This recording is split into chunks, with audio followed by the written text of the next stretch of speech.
خوشی سے جگمگا رہا تھا، ہر چہرے پر مسکراہٹ اور آنکھوں میں چمک تھی۔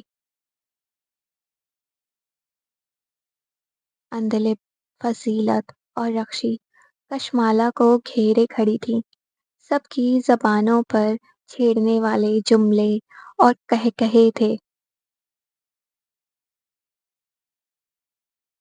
واہ واہ، دلہن صاحبہ کے تو نخرے ہی بدل گئے ہیں، فضیلت نے شوخی سے کہا۔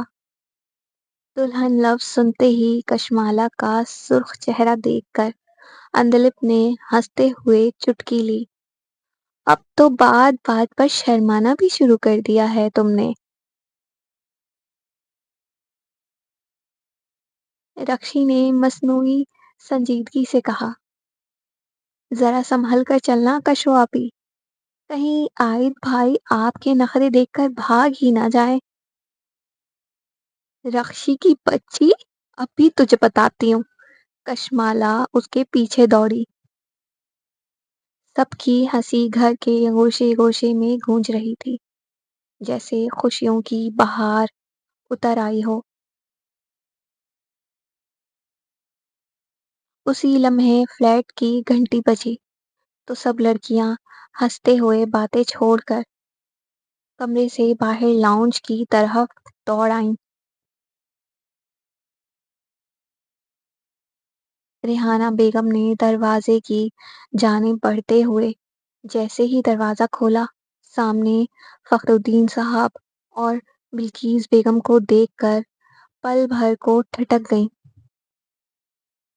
ان کے چہرے پر حیرت کی لہر دوڑ گئی۔ آپ لوگ؟ بلقیس بیگم نے سنجیدگی سے کہا۔ جی ہم یہ کہنے آئے ہیں کہ کل نکاح نہیں ہوگا۔ یہ سن کر یکایک ماحول میں خاموشی چھا گئی۔ ریحانہ بیگم اور حسن صاحب کے چہرے پر حیرت اور اداسی کا سایہ اتر آیا۔ وہ جو ابھی خوشیوں میں مست تھے، اچانک مایوسی کی لپیٹ میں آ گئے۔ ساری لڑکیاں جو ابھی تک خوشی سے چہک رہی تھیں، فوراً پریشانی میں مبتلا ہو گئیں۔ کشمالا کا دل زور زور سے دھڑکنے لگا، جیسے اس کے اندر کوئی طوفان اٹھ کھڑا ہوا ہو۔ وہ بے بسی سے آنکھیں بند کیے کھڑی رہی، گویا اسے سنبھلنے کا موقع نہ ملا۔ ہر طرف اداسی چھا گئی، جیسے خوشیوں کا جہاں منجمد ہو گیا ہو۔ سب کے چہرے پر اداسی اور پریشانی دیکھ کر بلقیس بیگم نے محبت بھری مسکراہٹ کے ساتھ جواب دیا۔ ارے بہن، میرا مطلب یہ تھا کہ چونکہ یہ بچے ہمارے ہیں، اس لیے نکاح اتنی سادگی سے کیوں ہوگا؟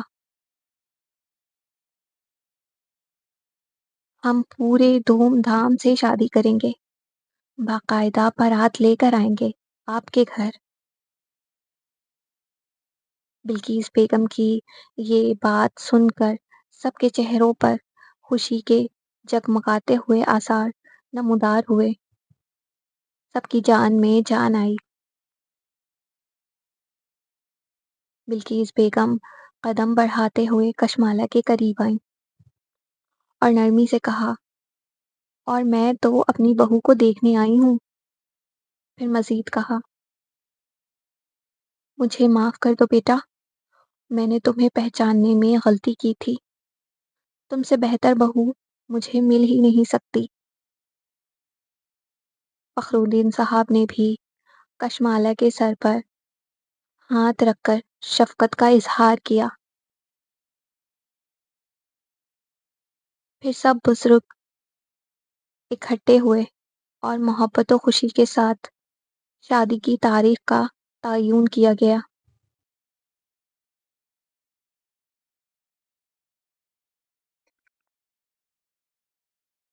عاطف امریکہ کے ایک شاندار اپارٹمنٹ کے کوریڈور میں کھڑا، باہر ڈھلتی ہوئی رات کی خاموشی میں کھویا ہوا تھا۔ اس کے ذہن میں ماں کے نرم الفاظ گونج رہے تھے، جو کچھ بھی ہوا اسے دل سے نکال دے اور پاکستان واپس آ جا بیٹا۔ پھر ایک ایک کر کے سمارا کی وہ بے ادبی حرکتیں یاد آئیں جنہوں نے اس کے خاندان کو شرمندگی کے گھاٹ اتار دیا تھا۔ دل پر ایک گہرا بوجھ چھا گیا تھا، جیسے زمانے کی تمام تلخیاں ایک لمحے میں اس کے سینے پر اتر آئی ہوں۔ وہ تنہائی میں اپنی غلطیوں کا احساس لیے بے بسی کے سمندر میں ڈوب رہا تھا۔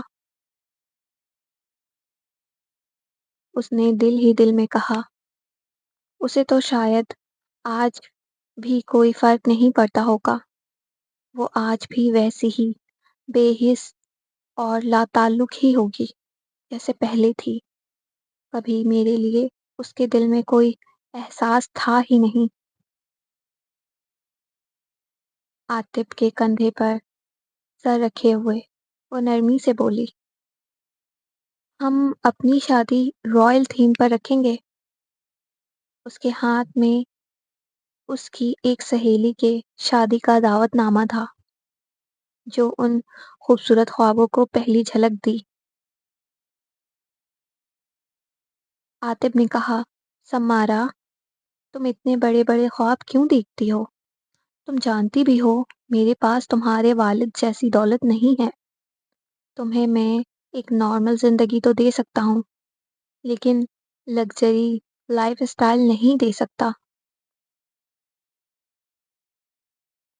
سمارا نے مسکرا کر کہا، میں بڑے خواب اس لیے دیکھتی ہوں کہ خوابوں کے بغیر زندگی ادھوری ہے۔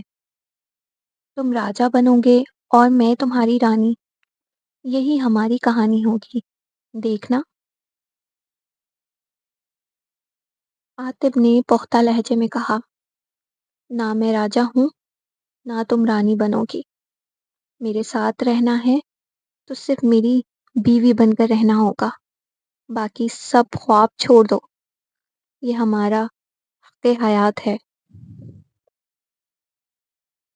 سمارا کا لہجہ تلخ ہوا تھا، دولت سے بڑھ کر دنیا میں کچھ نہیں، تم کماؤ جیسے بھی، لیکن میں اپنی لگژری زندگی کا انداز ہرگز ترک نہیں کر سکتی۔ یہی میرا فیصلہ ہے اور میں اسے چھوڑنے کو تیار نہیں۔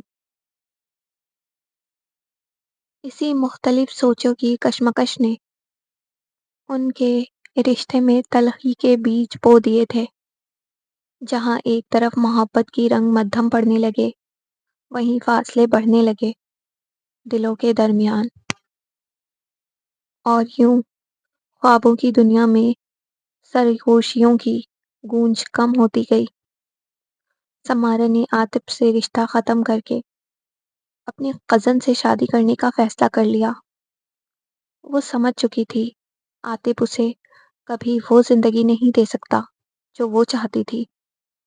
اس طرح دو دلوں کی محبت کا دامن چھوٹ گیا۔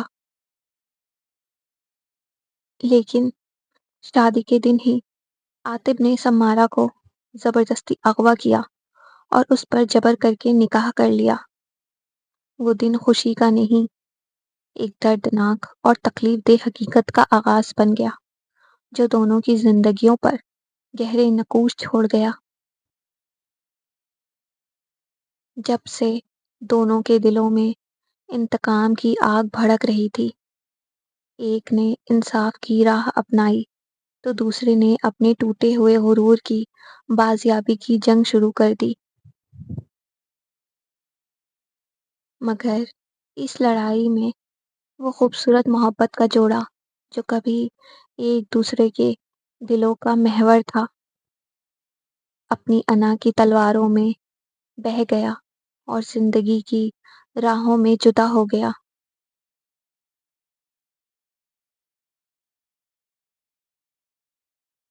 آج کے ایپیسوڈ کا اختتام ہوا، تو آپ لوگوں کو یہ ایپیسوڈ کیسی لگی؟ اپنی رائے کا اظہار کامنٹ سیکشن میں ضرور دیجیے گا، مجھے بتائیے گا، میں ویٹ کروں گی آپ ملتے ہیں نئے ایپیسوڈ کے ساتھ، اپنا بہت زیادہ خیال رکھیے گا۔